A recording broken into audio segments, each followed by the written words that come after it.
The whole Liam Kumar Day effect, not really happened. Nigel couldn't make it. Yeah. I've Mendon always said he could make it. Don't think this whole... Oh no. No! Betray me, Google Drive. The whole Liam Kumar Day effect, not really happened. Nigel couldn't make it. What's that then? I've Mendon always said he could make it. Don't think this whole... Phil, Predator guy, always managed to do well. Yeah, but he is a shocking personality. You guys got a trophy? No. It was pretty bit. No, well, like from Rashad Mendon.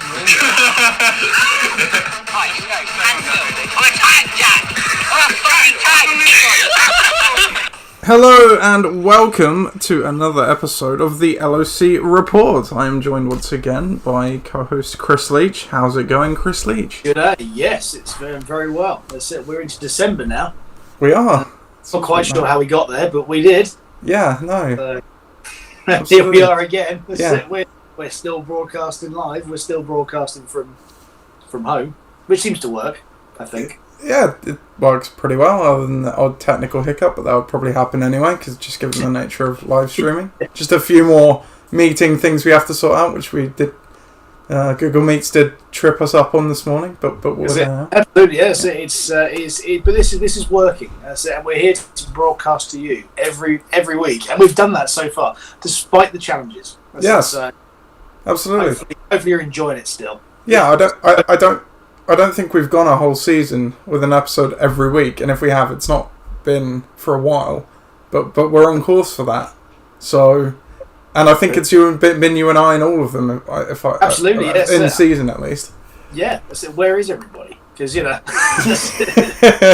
we usually have one or two guest people on. We do, yeah. I've not really asked that this year. Yeah. There's still time. There's still time. It's true. 4 weeks of the season to go. And about 8 of us are going to have nothing to do in a couple of weeks' time in terms of fantasy. So. What better way to spend your Wednesday, Thursday, Friday, whatever the days that the NFL are running on these days, because no one really knows. No, yeah, that kind of foxed me, as everyone saw with the waiver budget this week. Yeah, that was good. Sorry about that. Not easy to play on Wednesday night, and The thing is, though, I watched the game on Wednesday night, and they still said it was Sunday Night Football, which just like... You know what? Yeah, I was watching it, and I saw the graphics, I was like, hey, why is the graphic SNF? What's going on? Yeah, that's it. I was going to say... Which is even more confusing, because it was meant to be played on Thursday Thanksgiving, so... Yeah. What? Wednesday Night Football, that's it, for the first time ever. Just COVID Wednesday Night Football. I quite liked it, but the Americans just don't seem to get it. I don't know what it is. Maybe it's because we've got so much football on here that's like every day of the week. Yeah. And there's just sports every day of the week. But I don't know, in the States, they've got games, baseball games, hockey games, basketball, they're on during the week, but for some reason football not on a Sunday, Thursday or Monday. It's just like well, Friday, Saturday as well is fine, because that's college football or high school football. Absolutely. But yeah, and Thursdays, as you say. But yeah, Wednesday, taboo. Yeah, it seems. Brain explodes. So. Yeah. Anyway, you're rocking the Brooklyn Beer shirt. We are here, as always, and that is you read my mind, because that is basically the title of the show. Who would have thunk all that time ago the committee put preparations in place should a shortened season happen, but haven't needed any of it. So that was good. Yeah, and with that, we'll just get into the news, I guess.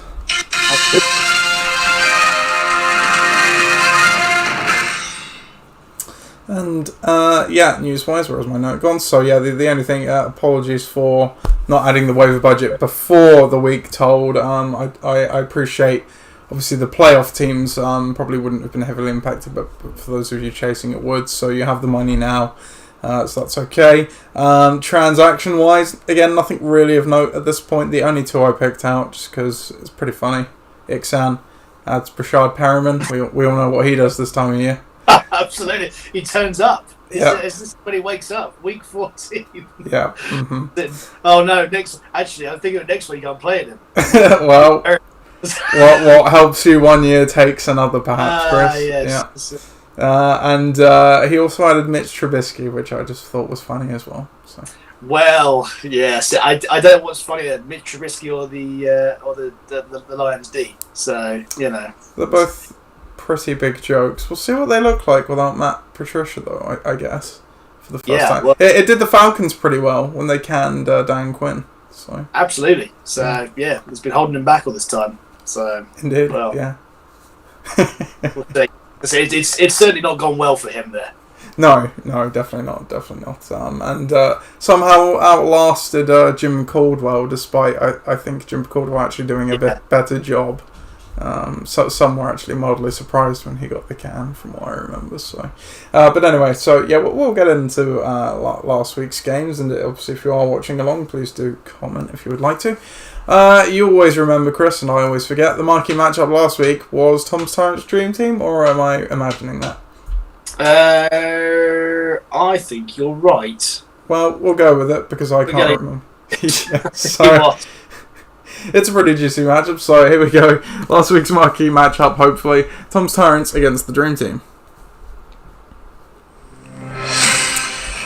An absolute crucial week 12 for both of these teams. Tom's Tyrants dropping a game they could ill afford to. Chris has remembered, I think, what the marquee matchup is, so we'll pivot to it, which is, Chris?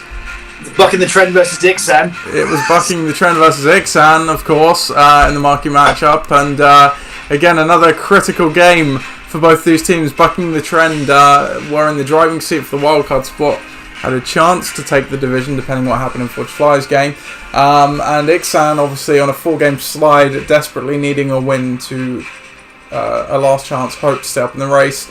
Well, that didn't happen, and Bucking the Trend extends that 4-game win streak to 5 in style as well, 134 to 55. If we look down the lineup, starting with Bucking the Trend, Taysom Hill notched a solid 18 points, but the story was Tyreek Hill, really. 45 points, of course. Robbie Anderson and DK Metcalf went for 15 and 18 respectively. Wayne Gorman, who's been a surprisingly good ad for Bucking the Trend, went for 15. And the Rams got 16. On the other side of the ball, nothing really went right for Ixan, which has sadly been the case for much of the season. Newton only got 4 points, despite the Patriots winning. Chris Carson got 12. Sanders and Seahawks made an ugly week, which could have been even uglier without their 12 and 13 point days. And of course, Kendall Hinton, they did spot start him, and I have a funny story about this after the analysis. But yeah, he went for -3 on the day, which has to be the worst score, I think, of a player in LOC history that's been played. I can't recall anyone getting that bad. Anyway, we'll stop the jingle. Oh, go away, jingle. The history of this matchup all time. Bucking the Trend has now got their first win against Ixan, so they're now 1-2. Chris, you don't often need long to talk about these massively one-sided games, but I'll give you your 2 minutes all the same. Yeah, I mean, so we sort of expected this to be the case, and it was. As you say, yeah, special teams and kicker really, pulled Ben out of the mire here. Would have been one of the lowest scores ever, I think, had it not been for that. Yeah, just the QB carousel. He threw Kirk Cousins off just at the wrong time, I think. Yeah, interesting. Well, he went with Newton last week, I think, didn't he? And I guess he just stuck with him for another week. Yeah, that's it. Funny enough that he had the right QB at one point, but Cameron's not been good.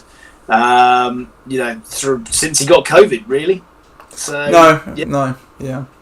It's really fallen off the cliff. Carson's obviously, done what he needs to do, but otherwise, aside from a couple of dart throws in maybe Zach Moss and Moss coming back from his injury, the one that we're going to do, and this is going to be one of those pub quiz questions in a few years' time, is who started? Well, who's the practice squad guy for the Broncos? I actually saw something funny on Reddit about that this morning. So the Broncos have sent his wrist coach and maybe something else to the Pro Football Hall of Fame to reside in Canton as being, I guess it's a very memorable thing in a COVID year. Yeah. The Broncos played a game without a quarterback, so they're enshrining that in NFL history. Yeah, and bear in mind they didn't get completely turned over. So no, I mean that game was 7-0 and going into a half-time or something close. So yeah, good. So yeah, but not so good for Ben. He's out. We're forking him. As for Bucking the Trend, that's the kind of stat line you want to see this time of the year. It's really coming alive. Some of the, as you say, the roster moves that he's made have really worked out. like Gorman, like Anderson earlier in the year. Bringing Taysom Hill in at the right time. That's bold, and he's got Tour on the bench as well. But I don't think that's going to change anyway. And has showed up against Josh Jacobs being out, Booker's on the bench. So everything you want to see from a team really so far is happening. So yeah, as we say, they are a boom or bust team, but I think at the moment there's more guys on that team that are booming, and they've got guys that seemingly coming into their own at the right time of the season when everything gets hot. So yeah, watch out for this team. Yeah, definitely, and my funny story regarding Kendall Hilton. So I'm sure most of us play in other fantasy leagues that, of course, we don't pay as much attention to as the LOC.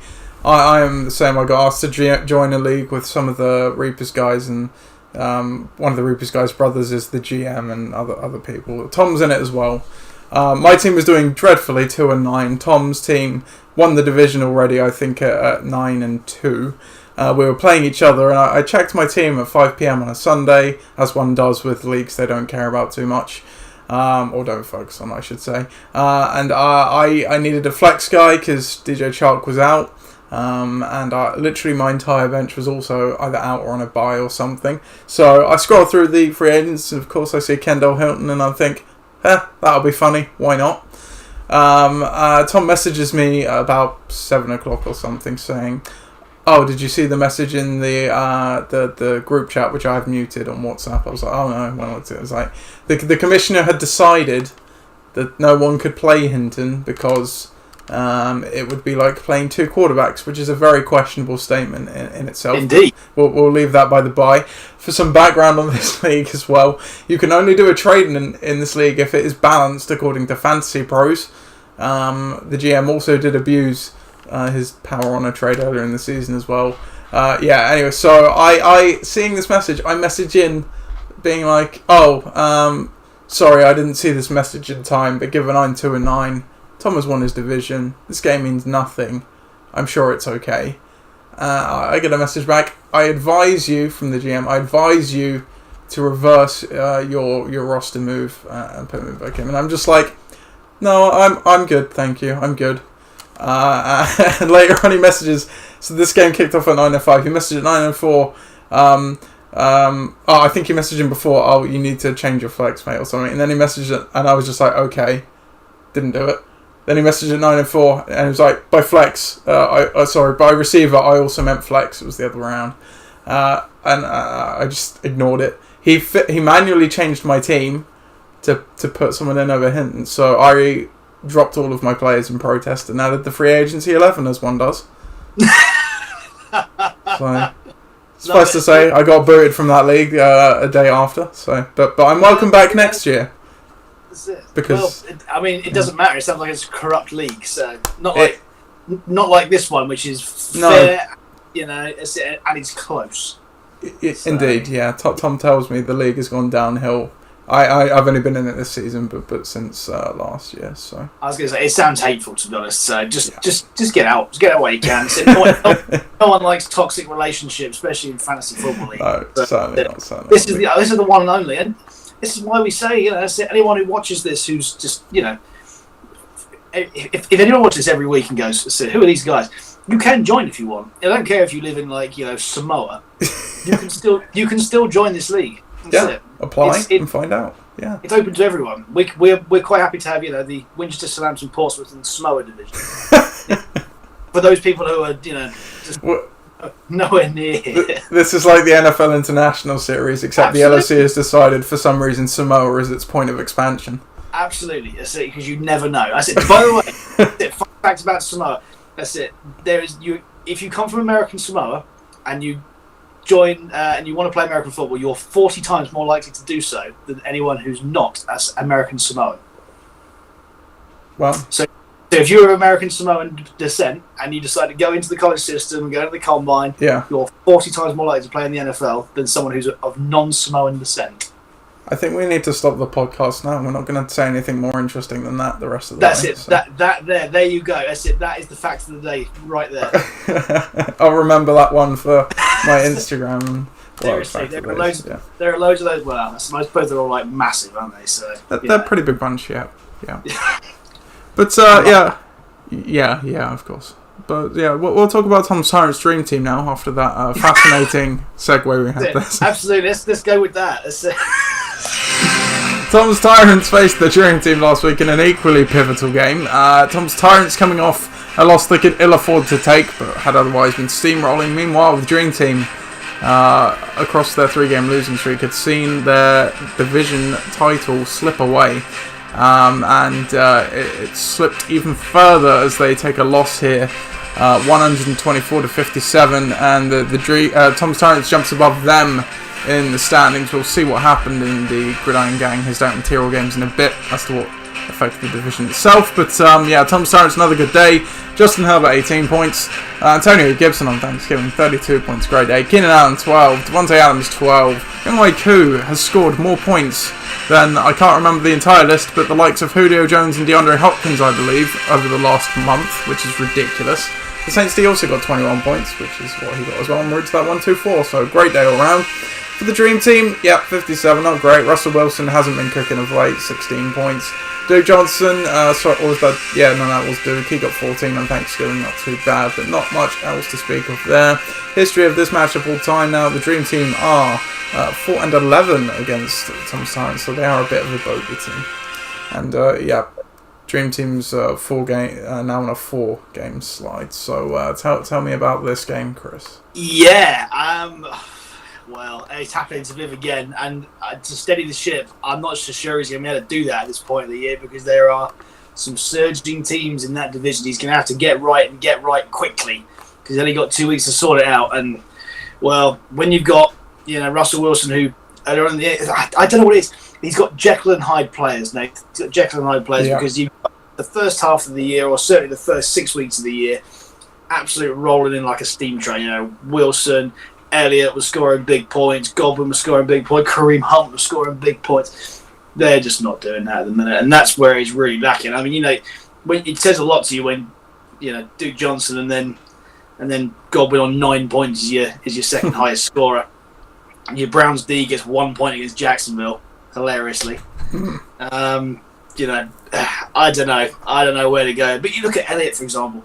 2020 Zeke Elliott, I think to start with was fantastic. So it went out the blocks.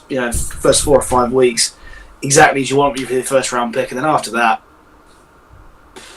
I know Dak's gone down, but I mean you'd think they would rely on him a bit more, but he just has not been good. So yeah, and the bench doesn't really give you a lot else either in that particular week. So, Jarvis Landry's on there for a lot. Yeah, but, wouldn't have changed the day, though. So. But it wouldn't have changed the day. As for Tom's team, we know what he's about. It's less about Justin Herbert this week, but, naturally we said that Buffalo was a difficult place to go for him. But, yeah, Antonio Gibson's one of the great values of the year. That Washington offense has really morphed into something, or that team has really morphed into something credible since they dropped Dwayne Haskins and got their defense right. That's it. Very solid skill positions after that. But yeah, can we just talk? I mean, the safety was that was going to be all right. But can we just talk about Younghoe, who, by the way, he might be the fantasy MVP this year. So because like it, yeah. He came out of nowhere and he has kicked Tom into some serious games. 21 points from a kicker is unreal. But yeah, it didn't need much to beat Viv this week. And yeah, I think this is really a tale of two teams going in opposite directions. Yeah, definitely. With that, if His Dark Materials lost, Tom's Tyrants would then hold the division. So let's see what happened between Gridiron Gang and His Dark Materials. Gridiron Gang faced His Dark Materials in Week 12. His Dark Materials did seize the division from the Dream Team last week. They would need another, as we saw, to stay ahead of Tom's Tyrants, while Gridiron Gang were obviously in very, very desperate last chance saloon. The better team won 109 to 87 points. His Dark Materials 7-5. Now they hold on to that division by a win. And Gridiron Gang are now eliminated from contention officially, even though they were basically already eliminated anyway. So 109 points on the day for Ross. Aaron Rodgers got 34 of them. Great day out of Latavius Murray as well, running all over that Denver team, 25. Mike Evans got 17 as well. And the Chargers D got 10, so good run for them. On the other side for Gridiron Gang, Will Fuller obviously erupted on Thanksgiving with 29 points. Packers D got 16. The only other player to go over 10 was Daniel Jones, who again for the second time in I think about 3 weeks, Gridiron Gang lose their quarterback at half time. Probably wouldn't have been the difference, but would have made it interesting at least. So his materials rolls on. The history of this matchup all time now. Ross is 6-5 against Gridiron Gang. And Ross in the driving seat and looking to make playoffs yet again. Absolutely, it's it, and it's it. That team has defied all expectations, I think, this year. But Aaron Rodgers has become that QB again, where he's he is that 25 to 30 point QB again, which he hasn't been for the last couple of years. Yep. Latavius Murray keeps laughing in our faces every week. We keep saying, why playing 2 running backs? Well, actually, he's striking gold there. Kamara did nothing in this game. Mike Evans is all the number 1 receiver. Talk about Goldman being the 1 receiver this year. That hasn't happened. It's solid foundation. And again, if it's not Evans, it's Jones. If it's not Jones, it's Kamara those weeks. Diggs has had good weeks. So everywhere is good. And the bench is nothing to write home about. It hasn't been all year, but you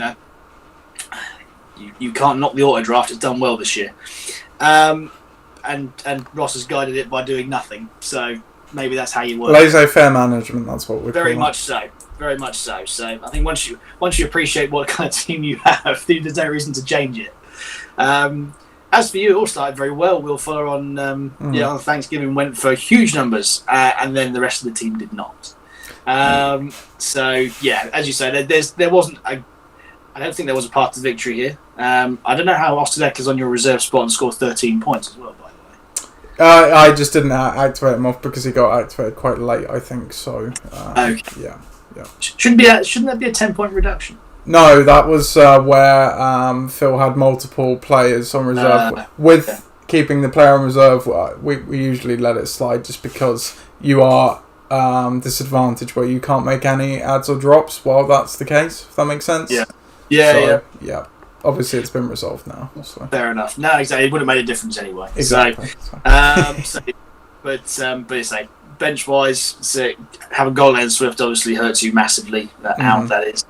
And there's 2 misfiring wide receivers, and Antonio Brown hasn't been the catalyst for that offense, really, is he? So yes, unfortunately, that's another fork in you for another year. But Ross is marching on, and we'll see how that carries on. But it's certainly in the driving seat in the division.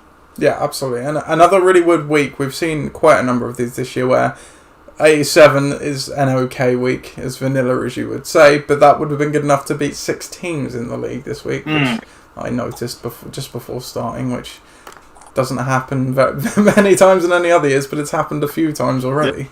So there we are. Our next game then was the battle for the Southampton division, Bednaders versus You Are Gold. You Are Gold entered week 12 with the lead in the Southampton division over Bednaders. A win from Bednaders would seize that back after they lost it a few weeks ago, and seize it they did, 113 to 74 points. Looking down the lineup, Deshaun Watson had a great day on Thanksgiving. He got 41 points. James Robinson as well. He's also been one of the ads of the year. 22 points. Calvin Ridley got 11, and the Giants D got 16. Onwards that 113. For You Are Gold, Murray, that shoulder is clearly bothering him, and they obviously don't have Burrow to fall back on now. He only got 8 points on the day. Drake and Chubb went for 21 and 24. Obviously 2 players this team sorely needed, and we thought they would be able to press on with that, but they've gone right back to where they are despite getting those guys back, only getting those 74 points. The history of this matchup all time in the Ollie Bowl now is 5-3 in favour of Ollie Bedett. And Ollie Bedett takes control of the division yet again. Absolutely, and obviously there's some massive numbers. Obviously, Deshaun Watson once again has scored big numbers, 41 points. as we know, as you know, if you've listened a long time, one of the key golden rules for me is if any one player on your team scores 40 points, you shouldn't lose. The stats are with us on that one, and that's it. That hasn't happened obviously, and he's carried a player. But this is the thing. Like, I see the benefit of playing someone like Darius Slayton against Cincinnati. Yes, Daniel Jones goes down, which is disappointing, but when you've got a guy like Ronald Jones on your bench, I know that he hasn't quite trusted him all year, but you have to suggest to me, you can't suggest to me that that's not a better play in this instance. Well, I think it was just a peek behind the curtain because me and Ollie chat about this. So he wanted to play Brian Hill, and because he had Cooks and Robinson already locked in. Cooks was Thanksgiving, obviously. He couldn't have got the 3 running backs. Yeah, roster management fell down there. So otherwise, I'm pretty sure he would have ended up playing Jones over Slayton. Absolutely. Just play from the start. Yeah, that's it. Just play from the start. He's number 1 running back, playing from the start. But otherwise, yeah, as you say, the supporting cast done very well there. So, Ridley, as you'd expect. Robertson, who might well be the waiver pickup of the year. Bearing in mind what sort of production he's had. And the Giants doing their thing. But don't get me wrong, Deshaun Watson scoring 41 points is the main reason why he's won. On the other side, the Kyler Murray-less UR Gold is definitely a toothless animal. Despite good performances from Drake and Chubb. Everything else there is pretty lackluster, including the bench, which is pretty lackluster. Marquise Brown, forget the 14 and a half points. That was really on one play, which came out of nowhere. I wouldn't have played him either with RG3 as your QB, and the other guy looks sorely. And he just, I don't know why he just carries on playing the Bears D in bad matchups, but that is by and by because, yes, Ollie would have won anyway. This is a real interesting battle between these two now because I think Ollie Burdett's definitely got the better players, but on their day, UR Gold for some reason turn up. Yeah, and I guess that's the nature of having guys like Cup and Lamb and maybe at the moment Kyler Murray is it.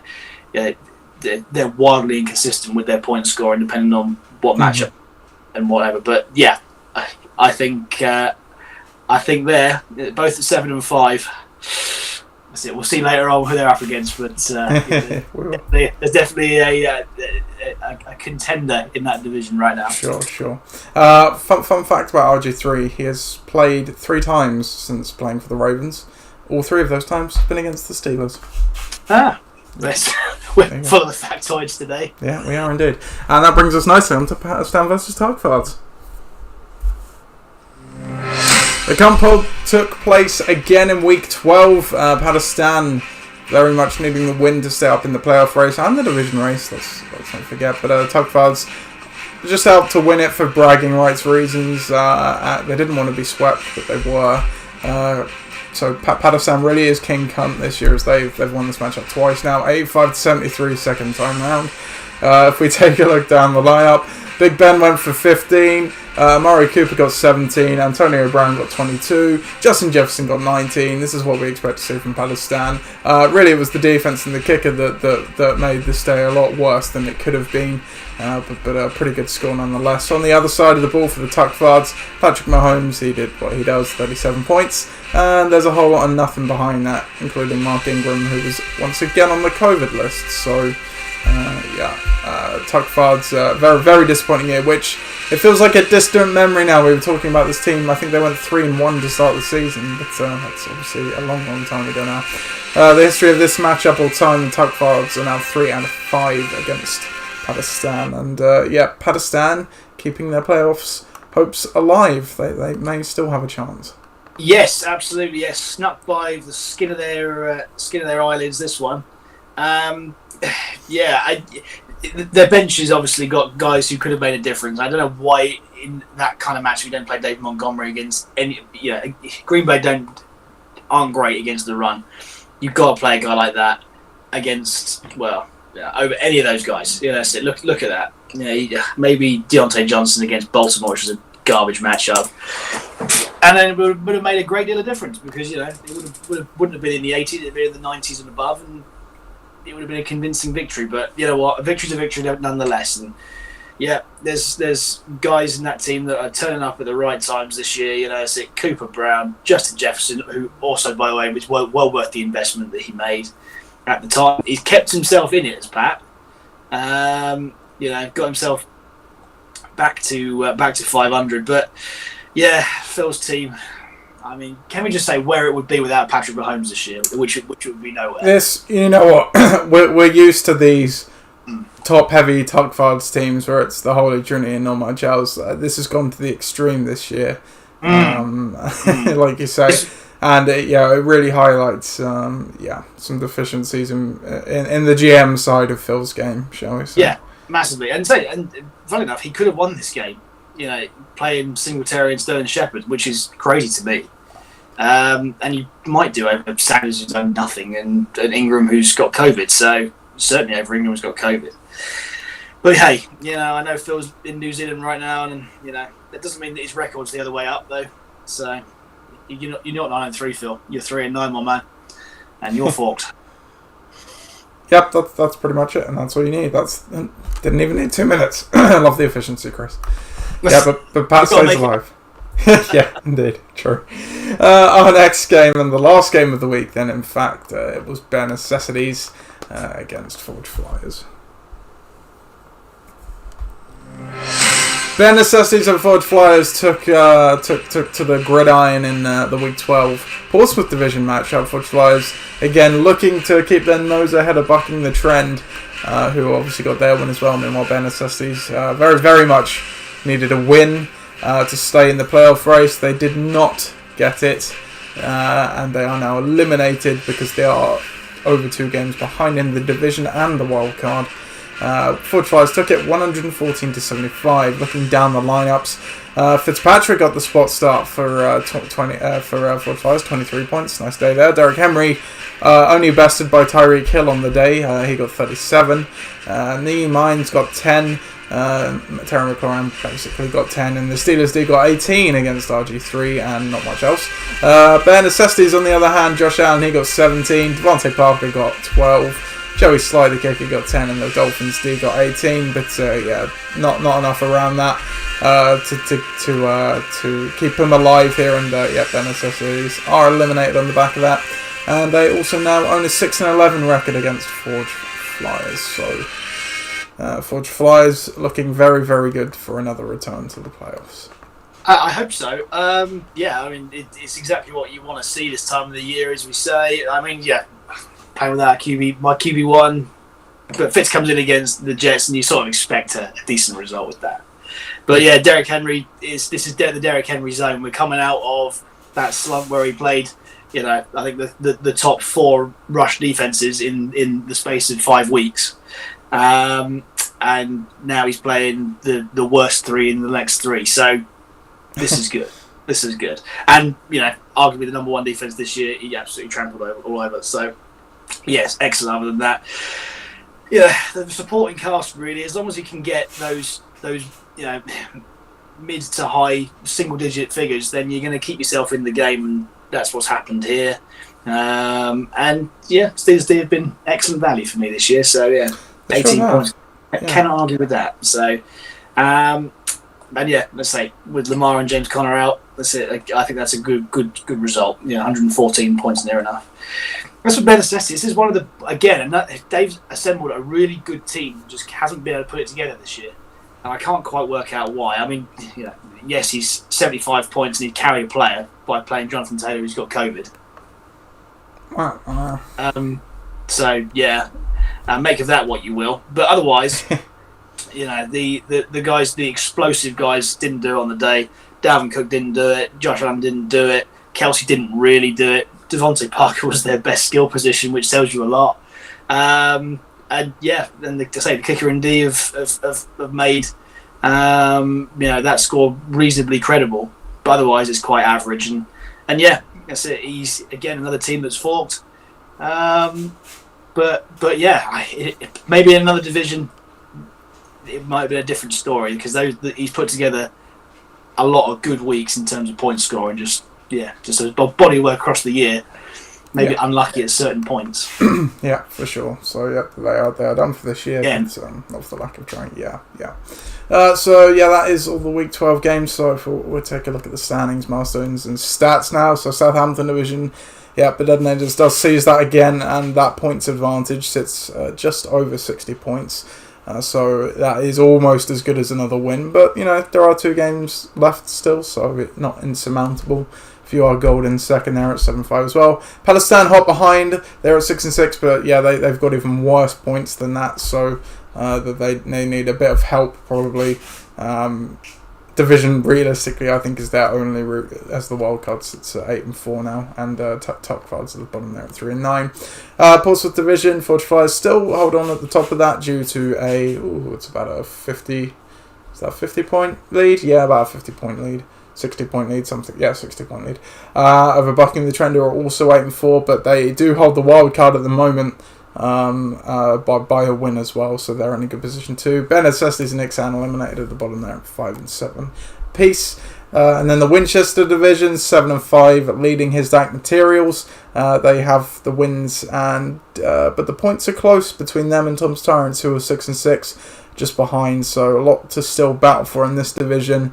The Dream Team also 6-6, but their points are very far away, so that they're going to need some help and to win out to reclaim this division. And Gridiron Gang at the bottom there, obviously eliminated at 4-8. We won't cover the overall because that was a pretty well. Actually, let's look at the overall because talking about playoff scenarios at the moment, so everything from Pakistan upwards is still in contention. For those 6-6 guys, so the division is pretty much their only route at this point. The wild card is probably going to be out of reach for them, but you never know. Tom's Tyrants could theoretically seize the wild card with their advantageous points. They're the only ones with what wild card is still in play, really. And then for the other guys, it's obviously all about the division. But obviously, at the moment, you'd think the wild card would go between Forge Flyers and Bucking the Trend. So it is very much about the division wins at this point. Looking at the breakdown, Tom's Tyrants top again. Just an absolute look at that record. They have dropped 5 games over the last 6 weeks in breakdown. That, I think, is unparalleled, especially considering how they started. It's such a shame where they are. Ben Necessities, as you say, Chris, they're in second. Not the best of weeks, but definitely not the worst. But perhaps a bit hard done by this year. And scoring points when they didn't need to and not scoring them when they did is often the case with what you see here. His Dank Materials in third there. As you said, the laissez-faire style has worked and they've been pretty good all year long. Dream Team, despite their recent struggles, still fourth in this category at 73-59. Just goes to show how good they were in the first 2/3 of the season.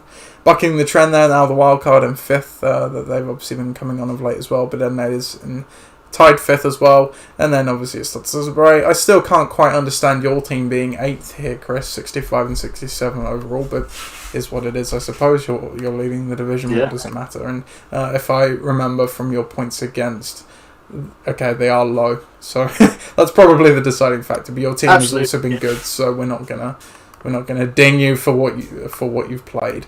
Looking at the coach ranking, largely meaningless this year, as with COVID and everything. Many of the top teams here have absolutely no depth. I think you have to get to Pakistan until you get to the first credible team, but even then, they've obviously had their injury problems this year as well. So. But it doesn't really help us too much this year. And the True, we have 1, 2, 3 playoff teams in the top 4, so this is correcting itself slowly.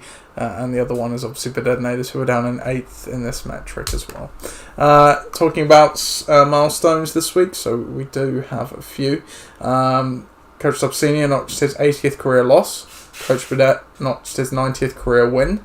And Coach Naithan notched his 70th career loss. And I know we only cover the summary stats, but I think it is worth flashing up because we do actually have a possibility of a new all-time winningest coach by the end of the season, because Tom Barnes is currently tied with my dad's team, who I believe my dad entered the season at the top of this. So and even Ollie is catching up. He's just leapfrogged Phil as well, and Phil has obviously been at the top of this metric quite a few times through his career. So it just goes to show how bad this year has been for him, I guess. Yeah.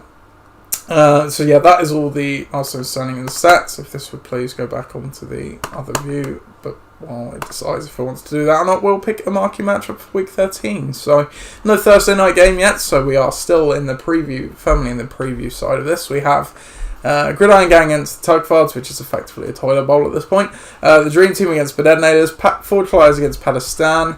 That team, in fact, both those games I just read have playoff implications, as does Bucking the Trend against UR Gold. Tom's Tyrants against Ixan does not, and neither does his Dark Materials against Bandit Estes. Look, we're talking about this is obviously an intra-divisional week. So, but with the wild card almost being settled, the intra-divisional stuff isn't quite as key, but still worth bearing in mind. So, Chris, what do you reckon we should go for the marquee matchup this week? Well, I mean, there are a few in there that really are on a knife edge. I think there are three particularly that have massive implications across the course of the league. I think that's Forge Flyers Pakistan, for sure. I think that's Dream Team Detonators, and I think there's Bucking the Trend versus UR Gold. However, I think I want to focus on the closest one, which should be Bucking the Trend versus UR Gold. So, not to repeat ourselves, but Bucking the Trend gets a marquee matchup two weeks in a row. But okay.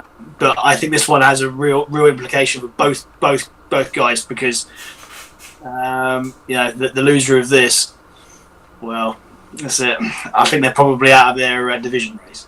Okay, there we go then. So, marquee matchup: Bucking the Trend against UR Gold.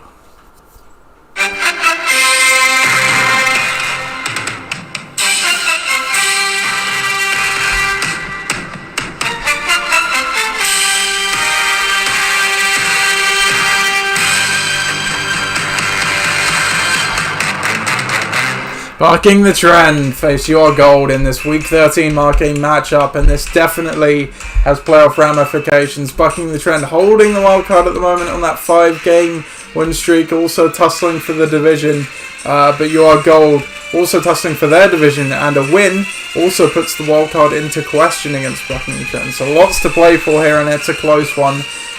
Based on the predictions, 89 to 88. If we look down the lineup, Taysom Hill gets another start. Bucking the Trend. Devontae Booker comes in as Josh Jacobs has been ruled out of the game. Jacoby Myers comes in with Robbie Anderson on a bye, but otherwise unchanged. On the other side of the ball for UR Gold, Adam Thielen comes back from the COVID list and watching games from his couch.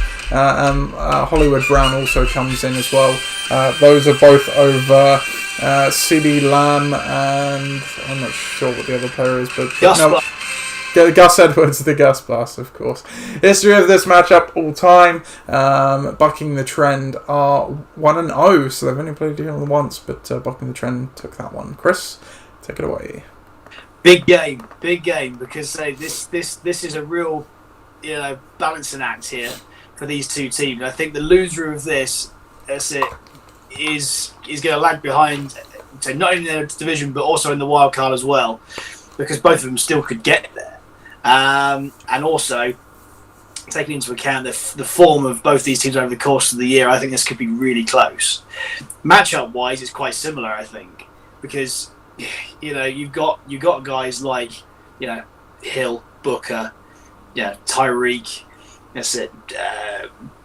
Even like guys like Gorman, who they could be on offense a lot, especially Hill and Booker. I mean, those two matchups are a dream this time of the year. Myers hasn't got a bad one against the Chargers secondary, but that's it. QB plays a bit spotty, and the defense is playing against the opposition QB, so it can either work very, very well or very, very badly, depending on how it goes. But Murray obviously didn't play very well last week. He had a troublesome shoulder, as you say, but going to play the Rams at home is not necessarily the way you want to get out of that slump, because they are pretty formidable on D, especially that O-line. But you can't really look past the quality of those receivers and what matchups they have. Great matchup for Thielen, great matchup for Cup, great matchup for Marquise Brown.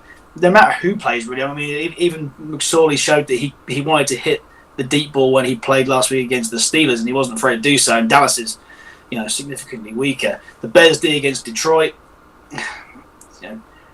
bearing in mind that they've lost, some of their key weapons, should be all right there. And Chubb against Tennessee, well, Chubb's been the number one guy since he's come back from injury, so there's some real explosivity here. But I think the key thing for both teams is their QBs. And to say Hill's got a great matchup, Murray does not have a good matchup, but obviously Murray, he is what he is. So if he's been asked to run a bit more, if he can break that initial pass rush, I think he's going to be on for a good day. So, difficult to know here. But I think bucking the trend proved last week that regardless of who they play in obviously stronger matchups, they did very, very well. So I think I'm going to go with them over UR Gold. But it's going to be a tussle. Yeah, and I think you're right. It's an interesting match. If bucking the trend was at full strength, having Josh Jacobs and Robbie Anderson as well, I think it's a bit less in question. But that does bring into question. The problem I have with UR Gold is you mentioned those three receivers, which on paper, and absolutely they can have good days, but they are such inconsistent guys, and none of them, I would argue, well, Marquise Brown probably is the top option in this team, but they're not a very proficient throwing offense. The other two guys, they're not the top receiver on their team. They're also two very run-heavy teams as well. And we don't know what we're going to get in Murray at the moment as well. Who knows? I think we can't forget the points as well, the factor into the wildcard race, of which I'm pretty sure bucking the trend is probably only threatened by Tom's Tyrants in that regard at the moment. But I think it's going to be another win for bucking the trend as well. We saw it last week. UR Gold, they're almost the team that flats to deceive. They've got all the potential in the world, but it just never seems to come through. So, and a win for bucking the trend would, I think, clinch playoffs for them, more or less. If we pan back to the standings here, let's take a look. So the overall, so that they would be at 9-4 with the game left. And they are being the only other 7-5 team that wouldn't possibly win its division, if that makes sense. Because if Ross wins, the division winner can only be 8-5. But though I guess they could still know. So it's still not quite that. But it would put bucking the trend in a very, very good spot for the playoffs. So our next game then is Tom's Tyrants against Ixan.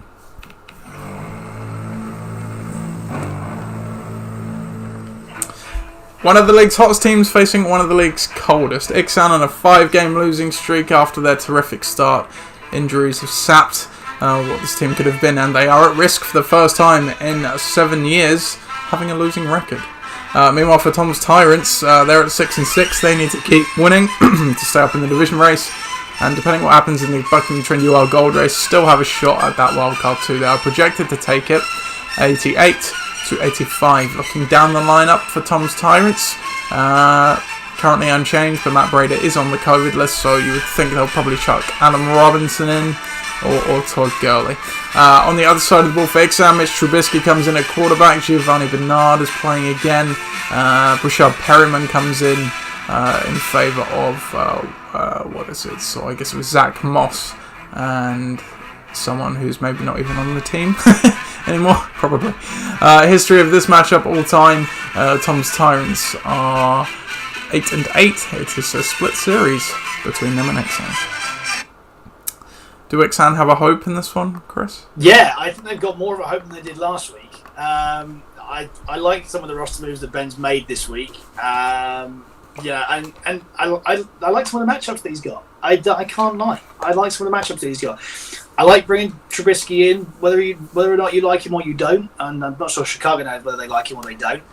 Earlier in the year, he scored 30 points against their same defense. Yeah. Mm-hmm. Now, if we can repeat that again, that gives him a great solid. Even if he doesn't do that again, if he gets 20 to 25, that's what Ben's been lacking the last couple of weeks. Bernard's the number one there against Miami, not bad matchup. Carson again does what he does. So he's the number one, regardless of matchup. Darren Waller against the Jets, you couldn't ask better. Perriman against the Raiders, they haven't been great either. Perriman's the number one receiver. And I'll tell you some stat that he's been like the wide receiver 15 in fantasy for the last 6 weeks, which is mental. It's pretty crazy. I can't see that being the case. Mr. December. That's it. But yeah, he does turn up. So if there's time for him to get in there, it's that. Mostly against Buffalo's tough, but say without any other options, that's it. And even when there has been a committee, he's been the top option.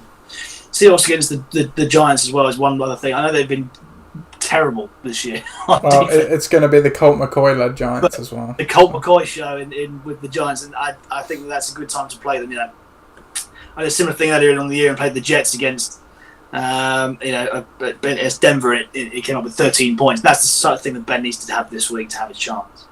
But yeah, on the other side of the ball, Justin Herbert goes to New England. Well, he's playing New England, stays in Los Angeles and plays New England. Yeah, I think that's probably a tough matchup for him. Either he's at home, that's it. New England haven't been great on defense, but they know Bill Belichick's... We've gotten better too. I mean, we've got Gilmore back, and he's not been as full form this season, but I think he's a few weeks away from that injury now as well. So. He's going to know. Bill Belichick finds a way on defense. He doesn't find a way on offense, finds a way on defense. Sanders gets a good matchup against Green Bay in Green Bay, but Gibson does not against Pittsburgh. Allen for the same reasons. If Herbert isn't firing, as we saw earlier in the year, when they had a different QB, he doesn't fire either. Devontae Adams had a good day against Philadelphia. If Brady doesn't play, which he's not going to with COVID, so bring him out. Robinson's hurt his knee, but that would be the matchup I would play if he's good to go. But Gurley against New Orleans, whether or not he's the number one or the 1A in that offense, he's still going to get some goal line carries, you think. Younghoe Koo's good for 10 points a week, and the Saints D against Atlanta. Well, who knows what Matt Ryan's going to turn up. It could be Matt Ryan who throws 4 picks a game, or it could be Matt Ryan who throws 4 touchdowns. You just don't know. Julio is looking spotty for the game at the moment as well. And as we know, that is one of the major factors as to how he plays. So, yeah, I think this one's got the potential to be closer than we think. But I obviously you can't not go with the form. But I think that this is going to sound mad. That Trubisky against Detroit is a better matchup all round than Herbert against New England. And I think that's where the difference could be there. But Ben's ragtag bunch of receivers and backs, that they can't possibly beat the imperious train that is Tom's Tyrants at the moment. I'm going to go for Ixan this week, I think. I'm actually going to go for them because... I didn't say I didn't like him. It possibly happened. Look, you mentioned about Belichick on defense. I think you've also got to remember now Justin Herbert's a bit of a different case because he is probably light years ahead of where most rookies would be. But Belichick's record against rookie quarterbacks is pretty formidable.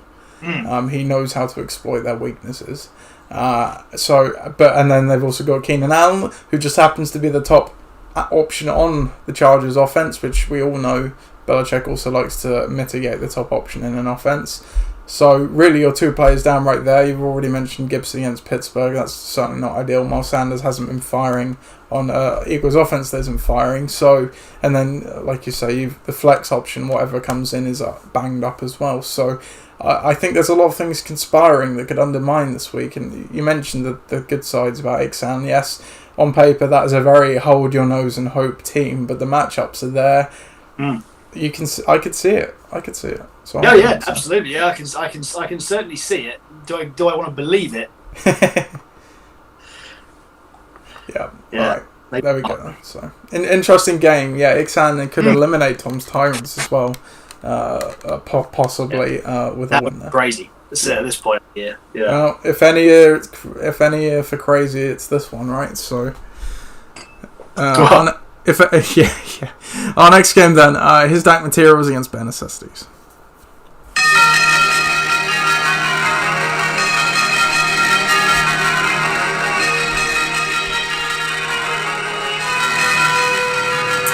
His Dark Materials take on Bare Necessities in Week 13. Ross holds on to the division at the moment with that 3-game winning streak. Bare Necessities just playing spoilers for the moment, and the projections have them doing that actually, 97 to 84. If we take a look down the lineup, so for Bare Necessities, let's start with them. I think J.K. Dobbins, comes into the lineup. Is the only change here, I believe, coming off the COVID list. On the other side for Ross, doesn't look like... Oh no, I tell a lie, I think Keelan Cole has come into the team. For my goodness, he was on a bye. So, yeah, both these teams are up to date in terms of injuries and everything. We have an IR violation again, so we'll have to tidy that one up. But no injuries or anything to speak of around that. History of this matchup all the time. Bare Necessities are 5-3 against Ross. Can Bare Necessities, in a bit of a lost year, but where they've been good, play spoilers this week? Yeah, I think they can. You look down who the players that matter for them are. Well, I mean, we start with Josh Allen. Let's say San Francisco secondary's been banged up all year. Josh Allen's been the bomb all year. Yeah, they've got their pass rush back, but and Jared Goff got absolutely beaten up last week. On my word, but this is a different story. Josh Allen's been great all year. I think it's going to carry on there. Yes, they got to go across country, but him playing in better conditions, will help him. Dalvin Cook against Jacksonville could be the play of the week, I think. We see what Derrick Henry does every year to them. So Dalvin Cook should do a very similar thing. They've leaned on him. Didn't have a very good week against Carolina last week, but yeah, I think he's going to be back to full form. As with Jonathan Taylor, obviously off the COVID list, playing Houston. Houston got beaten up on the rush all year. Yes, there's a bit of a committee going on there. Whether or not he splits it with Nyheim Hines and Wilkins, who knows? But he should be back as the number one guy. Kelsey against Denver, I like that as well. Devontae Parker, if Fitzpatrick plays again, which he might, that's it. Then he certainly looked like he was the number one by a distance last week. Playing the Bengals, not a scary matchup, and Dobbins, well, yeah, it's a bit of a committee there, but he certainly looked better than Gus Edwards when he's played, especially if there is Lamar's not playing, then they're going to have to rely on him a lot. So I like it, and yeah, Dolphins D did well last week in very similar circumstances. They're playing Cincinnati with a reserve QB, so looking good. On the other side, it's the Aaron Rodgers and Aaron Jones show again in Philadelphia. Can they do it? Can Murray and Kamara, beat each other out? And when they play the Atlanta D, of course, Diggs and Allen are in the same game, so that sort of cancels each other out. If you're going to play Keelan Cole, it's against the Vikings, but Mike Glennon QB didn't do badly last week. No, against all the odds, didn't do too badly. And if you're going to play the Chargers against New England, now's the time. So yeah, I think that what you're going to get from Ross's team. You're going to get 25 points from Rodgers. You're going to get a combined 50, 60 points from your skill players, and maybe 10, 15 from your defense this week. And that's been the case pretty much all year for him. Albeit some real peaks when it's gone well, but I do think Bears has got the better matchups with a strong team, so I'm going to go with them. Okay, yeah, I'm going to go with Ross's team. I think I saw it firsthand last week where Ross had pretty much no optimal matchups, and yet still obviously trucked his way to a victory. And we know what we get from Bare Necessities there. They're almost one of these other teams that does flatter to deceive as well, where it all seems to be there, but it just doesn't quite happen for them. So yeah, I'm going to go with Ross's team on this one. Our next game then, as I said, the Toilet Bowl. It's Gridiron Gang against the Tugfarts.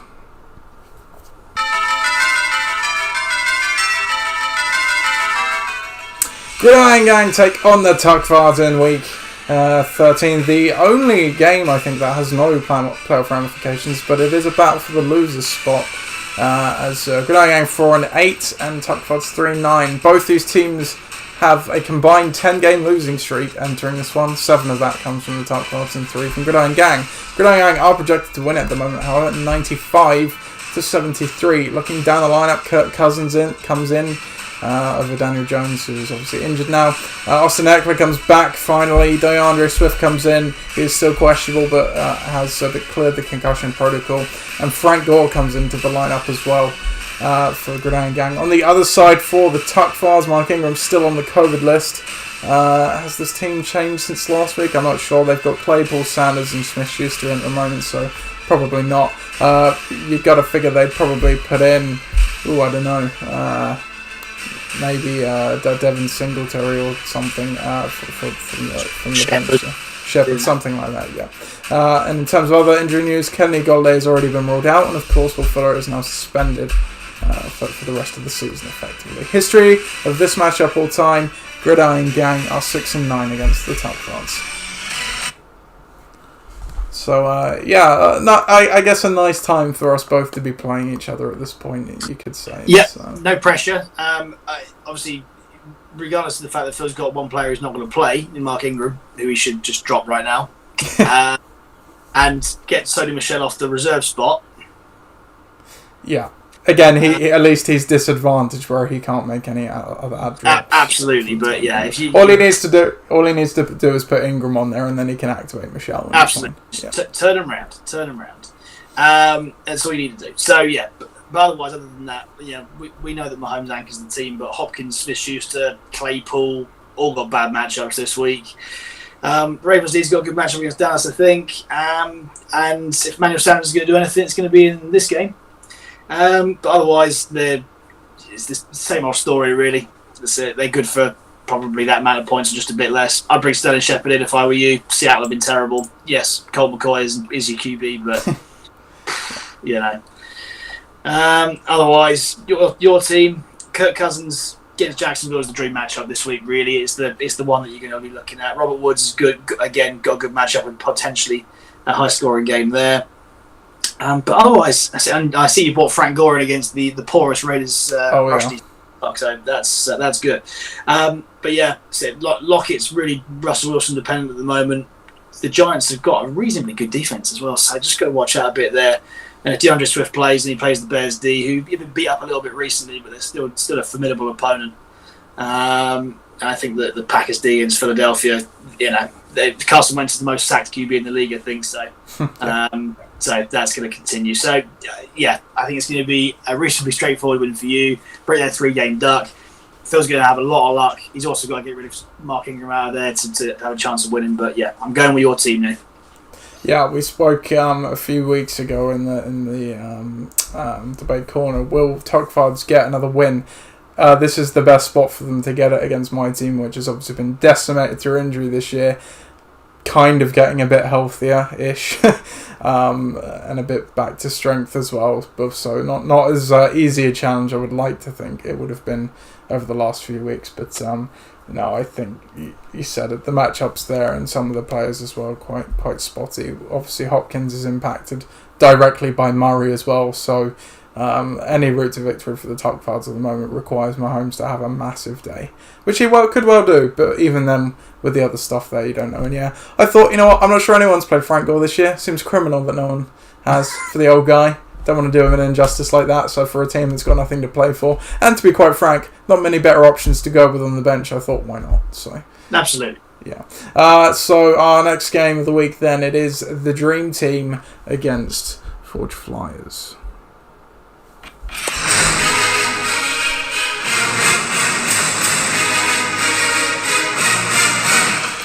The Dream Team take on Forge Flyers in this Week 13 matchup. But I don't know, what is up, Chris? You are pausing me. Hold on. That's it. I'm not playing it this week. Sorry, but did I say Forge Flyers? I meant Bedetonators. Sorry. Dream Team, Bedetonators in Week 13's matchup. Dream Team on a 4-game slide, but can still stay in the playoff race, certainly in the division race if they get a win here. Bedetonators just seizing that division win. Will be looking to keep hold of it as well, and obviously a win helps them in the wildcard race too. They are projected to get said win, 91-84. Looking down the lineup for Bedetonators, let's start with them. Clyde comes in for them, as does Tyler Boyd, in favour of, let's see, who were they playing last week? I think they've dropped the players they were playing last week. It would have been, I can't even remember. who cares? For the dream team, let's see. Have they brought David Johnson in, or is he still? No, he's still on IR, so they haven't got him yet. Jarvis Landry comes in. Michael Pittman comes in as well, I think. Maybe. Over Chris Godwin. Injury-wise, Julio Jones questionable at the moment. We'll see on him. Clyde's questionable as well, but I think he'll probably play. David Johnson could be activated, but the matchup is tough as well. History of this matchup all time. The Detonators are 6-9 against the Dream Team. Chris, are the Dream Team going to be eliminated this week? Is my question. I mean, this for both teams, they've got, I say, tough matchups. I think Ollie's got tough matchups in key positions. You know, so Watson and Cooks have got tough matchup against Indianapolis. Yes, last week they got blown out by the Titans, but that wasn't because of what happened through the air. That was because of just Derrick Henry just trampling all over him, to be quite honest. And there's not many backs in the league that are like him. So, yeah, Watson's been playing well recently and certainly for fantasy purposes playing really well. But, yeah, they're good against QBs and good against receivers. So, careful there. Much the same with New Orleans. They've... If Hur doesn't play, then Ridley's going to see all the attention from that very talented secondary. Robinson's going to have a good day. They're going to rely on him again to take the pressure off Glennon. Clyde, do I think Clyde's going to be the feature back in this game, especially with being out all week and being ill? They've got Le'Veon Bell. Why would they not use him in at least a half and half split? And Tyler Boyd, underrated season so far, but yeah, it's all QB dependent. The Cardinals defense and Harrison Butker again. Jared Goff hasn't been playing well recently. He's been very, very, I don't know, it's inconsistent. He plays well against Tampa, but then doesn't play very well against San Francisco. So I can't quite work that one out. But if they're playing Jared Goff last week, then yeah, should be a good day. Otherwise, on the other side, we've seen them fall apart really in the last 3 weeks. Mm-hmm. As we said earlier in the year, if Russell Wilson doesn't play well, this team doesn't play well. But I don't like Duke Johnson against Indy. I don't like Elliott against Baltimore. I'm all right with Hunt and Landry against Tennessee, but Hunt is clearly not the guy now that they're focusing on. That is very much Nick Chubb. Pittman against Houston should be all right, but Phillip Rivers may not play. So, well, we'll see how that goes. And Browns against Tennessee, well, I mean, just drop them now because they've got every weapon going. So I think no matter really what happens here, Badene is probably going to win. But this is going to be one of those that's projected highly, but I think will probably score lowly. Yeah, I think you're probably right. Just a case of bad matchups for Badeniators. But yeah, I think as you said, the Dream Team, almost a shadow of what they were through the first 2/3 of the season. It's just not going for them at the moment. So yeah, I think the Detonators will probably take this one as well. Our last game of the week then, and again this does have playoff implications. It is 45ers against Pakistan.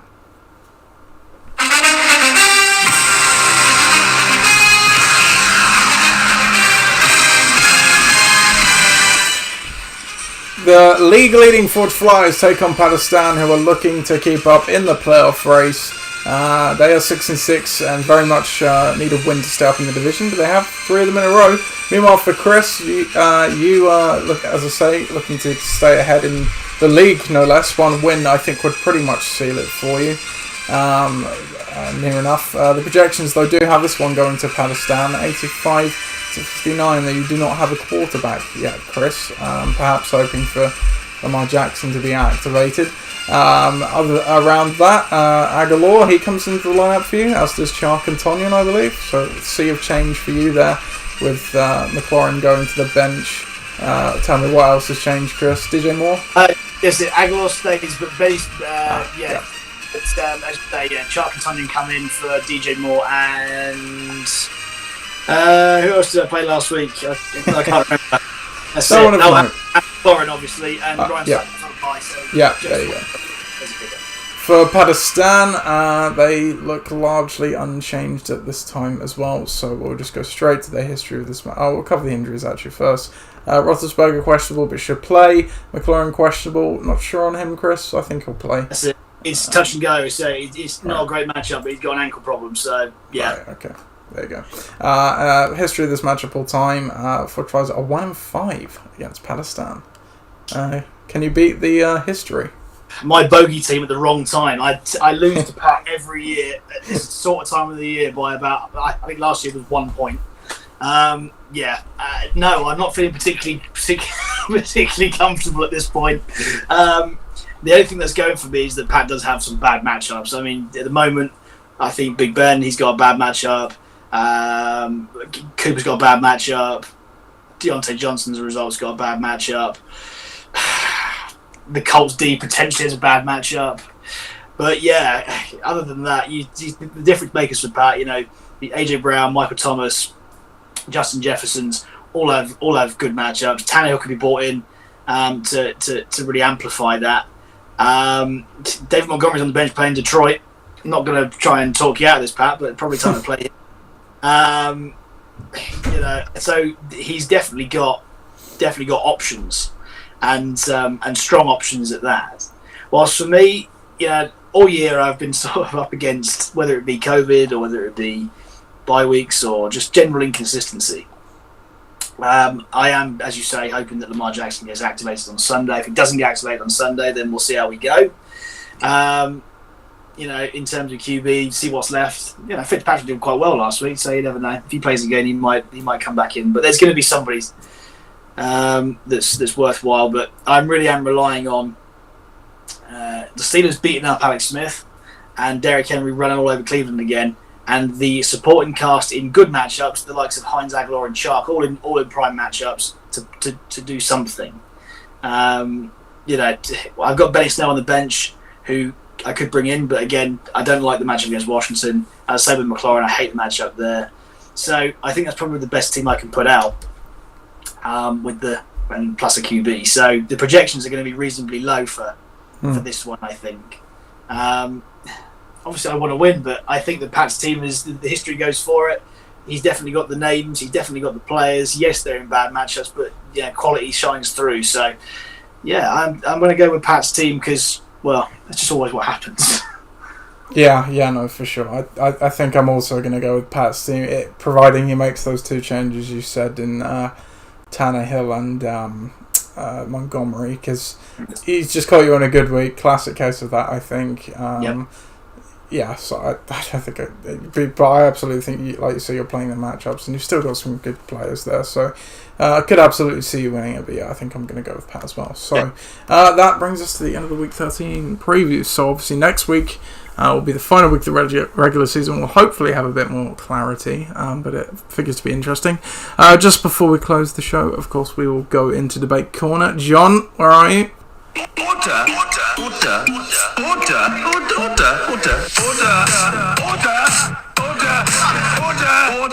Thank you, John. Marquee matchup. Debate Corner this week. The question is, at this point, who do you see winning the Corona Bowl? We obviously still have quite a few teams in the playoff race down to number 8 there, but I think you can reasonably say probably anything from 6 up is the only ones that stand a chance of making a good chance anyway of making the playoffs at the moment. That is a tough debate corner this week, Naithan. Tough debate corner. Well, I can tell you from me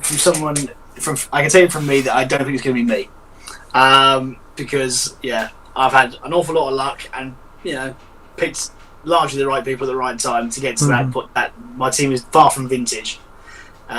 So if at this point, if I can make the playoffs, then I'd be doing really well. But I'm not convinced that's going to happen. Buck and the Trent are obviously in serious form, and we look to this time of the year for that form. But as we said all year, they're a bit boom, bit bust, and say points against are obviously a little bit low as well. So I think that what we're going to look for is teams that have say either ground it out or had massive points scored against them, and yet still managed to get through.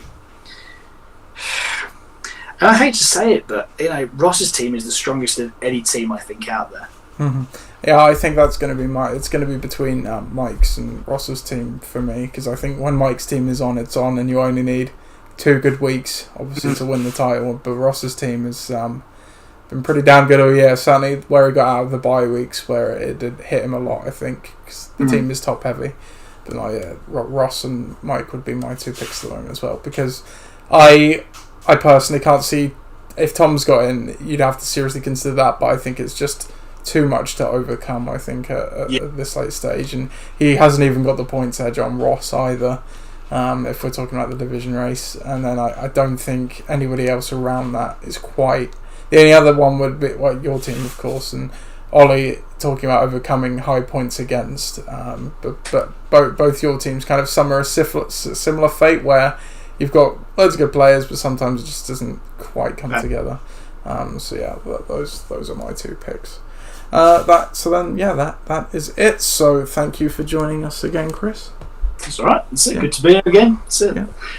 Good. Nice to talk football once again. Absolutely. And we'll do it a few more times, most notably being hopefully next Wednesday. I hope you have a good weekend. Good luck in your games, unless you're paying me. Phil, you are not the cunt this year, unfortunately. But with that, I'll bid you goodbye. Take care.